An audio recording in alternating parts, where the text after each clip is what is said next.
اور letter of administration نہیں لے سکے. وجہ یہ تھی تو ہر پیشی میں سب لیگل ایز کو عدالت میں جائیں, پہلے تو وکیل انگیج کریں, وہ خرچہ کریں. ہر لیگل ایئر, اب میری ایک بہن انگلینڈ میں رہتی ہیں, 2 امریکہ میں رہتی ہیں, بھائی لاہور میں رہتے ہیں, تو یعنی سب ایک جگہ ایک وقت میں آئیں اور ہر پیشی پہ ہوں, اور پھر اس کو لگتا تھا, ٹائم لگتا تھا. اور اگر کوئی ذرا سا بھی پیچیدہ کوئی معاملہ ہے, صرف 5% ایسے کیس ہیں جو پیچیدہ تھے, ان کی وجہ سے سارا سسٹم سٹک ہو جاتا تھا اور نتیجتاً اتنے دن لگتے تھے. آپ نے 100 دن دیے, 70 دنوں میں نہ صرف یہ بلکہ اور بہت سے قوانین, آپ ان کی ایفیکسی تھوڑی دیر میں دیکھیے گا, وہ بنائی. تو اب 7-8 سال نہیں لگیں گے پرائم منسٹر صاحب, وزیر اعظم صاحب, 15 دن لگیں گے. 7 سال 15 دن. تو یہ ایک ایسا ٹینجیبل اچیومنٹ آپ کی ریفارم کا, آپ کی گورنمنٹ کا ہے کہ یہ نیا پاکستان اور مدینہ کی ریاست کے جو بنانے کا عزم آپ نے لیا ہے, یہ اس کا ایک ٹینجیبل آپ سمجھیے کہ اچیومنٹ ہے.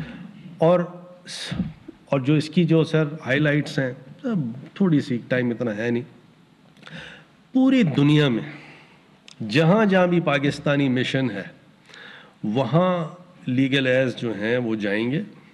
نادرا نے اس کو فیسیلیٹیٹ کیا ہے, وہ فنگر پرنٹنگ اپنی دیں گے اور دیٹس اٹ. ان کو پاکستان میں آنے کی بھی ضرورت نہیں ہے, عدالتوں میں آنے کی بھی ضرورت نہیں ہے.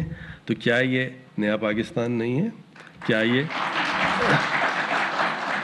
اور وزیر اعظم صاحب, میں صرف آپ کو یہ بتاؤں, یہ تو صرف چھوٹی سی چیز ہے, یعنی ایک بہت بڑی اچیومنٹ ہمارا ہے. لیکن لا منسٹری کے پاس کوئی 100 سے 125 ریسیٹس ہر روز آتی ہیں, اور روز کے روز 12 بجتے ہیں, 1 بجتے ہیں. میں ہوں, لا سیکٹری ہیں, پارلیمنٹری سیکٹری ہیں, پوری ہماری جو ٹیم بیٹھی ہوئی ہے وہ لگی رہتی ہے. اور کبھی 12 بجتا ہے, کبھی رات 2 بھی بجتا ہے, اور کام ختم کر کے نکلتے ہیں. آن این ایوریج ہمارا ڈسپوزل 99.9% ہے. اور یہ میں بار بار, اور بڑے پیچیدہ مسائل آتے ہیں, کوئی آسان مسئلے نہیں آتے. اور پھر اس کی تحقیق, ریسرچ. میں سر جب آیا تھا تو لا منسٹری میں کتابیں نہیں تھیں, یہ فیڈرل لا منسٹری تھی, پاکستان کی فیڈرل لا منسٹری. کتابیں نہیں تھیں, وہ تمام چیزیں, ریسورسز نہیں تھے. کس طرح ہم نے سارا کیا ہے, پرانی کتابوں کو ریفربش کرایا ہے, ریکنڈیشن کرایا ہے. تو ٹھیک ہے, میں نے بڑا کام کیا, لیکن میری جو پوری ٹیم ہے, لا سیکٹری, پارلیمنٹری سیکٹری, سارے ہمارے کنسلٹنٹ سر, بڑے سمجھے کہ ان کی تعریف میں آپ کے سامنے پیش کرتا ہوں. ہمیں ریزسٹنس تھوڑا بہت کہاں سے آیا, وکلا سے آیا, وکیل بھائی ہیں ہمارے. لیکن میں سر چیف جسٹس اطہر من اللہ, جسٹس عامر فاروق, جسٹس محسن اختر کیانی جو اسلام آباد ہائی کورٹ کے ججز ہیں, سپریم کورٹ کے ججز ہیں, ہمارے چیف جسٹس صاحب ہیں, ان کی بڑی تعریف کروں گا. جس طرح انہوں نے ہماری آج بھی ان ریفارمز کے لیے حوصلہ افزائی انہوں نے کی, اور ہمارے ساتھ بیٹھ کے ہم بار کو بھی انگیج کیا, ان کو بھی سمجھایا کہ لارج کورٹ کیا ہے اس سلسلے میں. تو اب یہ سارا کا سارا آپ یہ سمجھیے کہ نہ صرف یہ پورے اسلام آباد, پورے پاکستان, پوری دنیا میں اب یہ سسٹم سر, اب یہ آپ کا لانچ کا بس انتظار کرے گا. آپ لانچ اس کو بٹن دبائیں گے اینڈ دیٹس اٹ.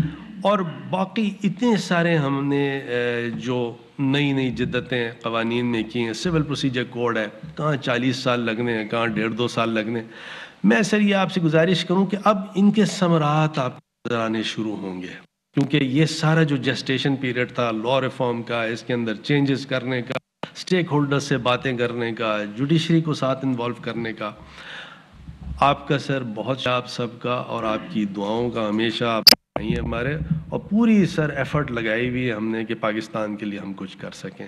بہت شکریہ آپ کا. Fly with PIA and save gold. Register now. Scan QR code and register yourself to get gold and loyalty benefits. Powered by ARY Sahulat Wallet.